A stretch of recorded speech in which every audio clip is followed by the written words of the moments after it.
नमस्ते गाइस सबैजनालाई। मैले पहिला बार इन्डक्सनमा चाहिँ अर्को बर्तन नचल्ने भएकोले फेरि पनि अर्को बर्तन मगाएको छु। यो बर्तन हेरेर पनि देखाउने कस्तो छ, चल्छ कि चल्दैन।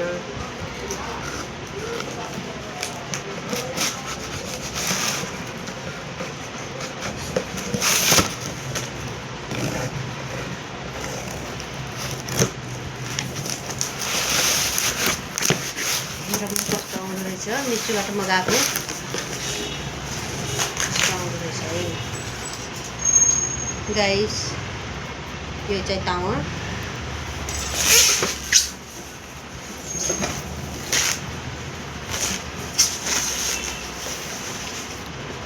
यो चाहिँ कराई। जस राम्रै आयो जस्तो छ। यो चाहिँ फ्रापिन गाइस, राम्रो छ है।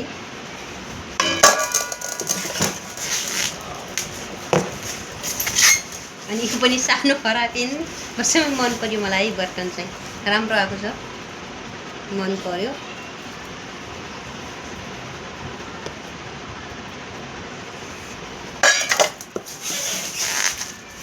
यो चाहिँ चाय बनाउने फ्रापिन है, चाय बनाउने फ्रापिन। बाँकी यो ढक्कन, कराईको ढक्कन सब गरेर 1 पिस, अनि 2 पिस, अनि चाहिँ 3 पिस, 4 पिस, 5 पिस, 6 पिस। राम्रो आएको छ, असाध्यै राम्रो लाग्यो। बर्तन देख्नुभयो हजुरहरूले। मिसोमा पनि यति राम्रो बर्तन आउने छ, मात्र 900 मा 6 बर्तन। राम्रो लाग्यो मलाई चाहिँ। हजुरहरूलाई कस्तो लाग्छ कमेन्ट गरिदिनु होला है।